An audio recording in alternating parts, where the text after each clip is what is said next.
She stood in front of the mirror and barely recognized herself, and that was exactly the point. Lena tilted her head, studying the reflection with a critical eye, as if she were a stranger she needed to disguise. The messy knot of hair sat unevenly on her head, a few strands escaping on purpose. She tugged the oversized sweater down over her hands until it swallowed her wrists. It was soft, old, and shapeless, comfort clothing, not date clothing. Flat shoes replaced the heels, gathering dust in her closet. Her face was bare, not even lip balm. Perfect, she murmured, though her voice lacked conviction. This blind date wasn't her idea. It had been arranged by her aunt with the best intentions and the worst timing. Lena had agreed out of politeness, then immediately regretted it. She didn't have the energy for another evening of small talk, forced smiles, and that familiar moment when interest cooled the second she revealed too much of herself, or not enough. Experience had taught her a quiet rule: the more effort she put in, the more it hurt when things fell apart.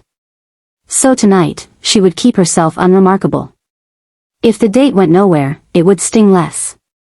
The cafe sat on a quiet street, its windows glowing warmly against the cool evening. Lena hesitated before going in, fingers tightening around the strap of her bag.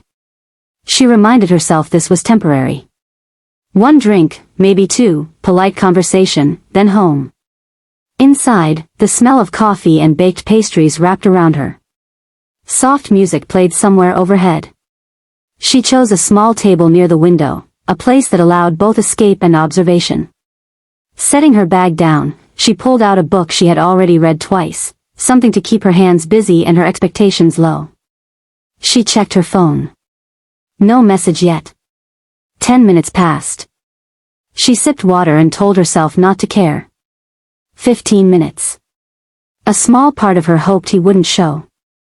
It would be easier to leave with a clear excuse and no questions asked. Then a shadow fell across the table. Lena?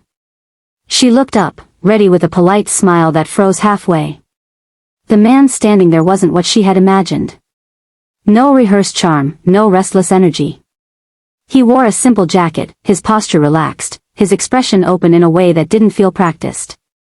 "Yes," she said carefully. "I'm Adam. I hope I didn't keep you waiting."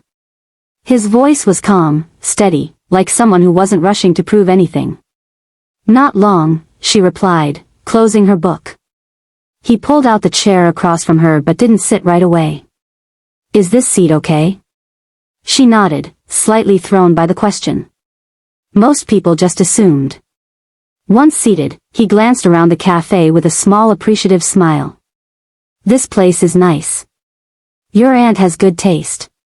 Lena hummed in agreement, unsure how much to say. She had planned to keep answers short, neutral. But something about his tone made silence feel less like a shield and more like a missed opportunity. A server came by, and they ordered coffee. When the menus were gone, a quiet pause settled, not awkward, just open. Adam gestured gently toward the book she'd set aside. "Is that any good?" She glanced at the cover. "Yeah. I've read it before." "Then it must be," he said. "What do you like about it?" The question caught her off guard. People usually asked what it was about, not why she liked it. Lena shrugged, searching for a safe answer. "It's honest. The characters aren't perfect." He smiled, as if that meant something to him. "I like stories like that." She nodded, unsure why her chest felt slightly lighter. When the coffee arrived, Lena wrapped her hands around the mug, letting the warmth steady her. Adam didn't stare at her clothes or seem confused by her lack of effort. His attention stayed on her face, on her words, patient and present. He asked about her work, and when she answered modestly, he didn't interrupt or redirect the conversation back to himself. When she joked, half unconsciously, he laughed, not loudly, but genuinely, like he'd been waiting for it. She noticed the small things then. The way he listened without checking his phone. How he remembered details she mentioned in passing.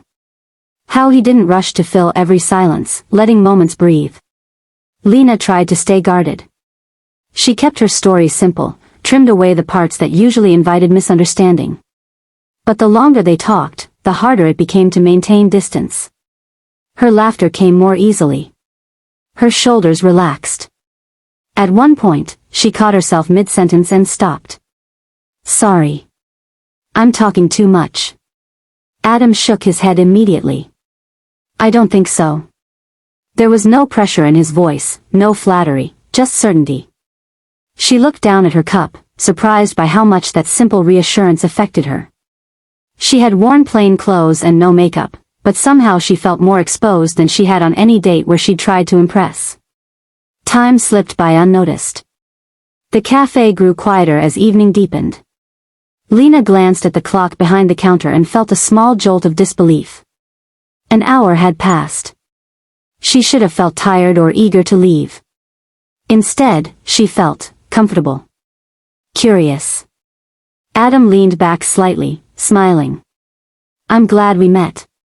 The words landed gently, without expectation. Lena nodded, unable to explain the strange twist inside her chest. She had come here determined to be forgettable. And yet, as she sat there across from him, she had the unsettling sense that she was being seen, not for how she looked, not for how she tried to present herself, but for who she was when she stopped trying at all.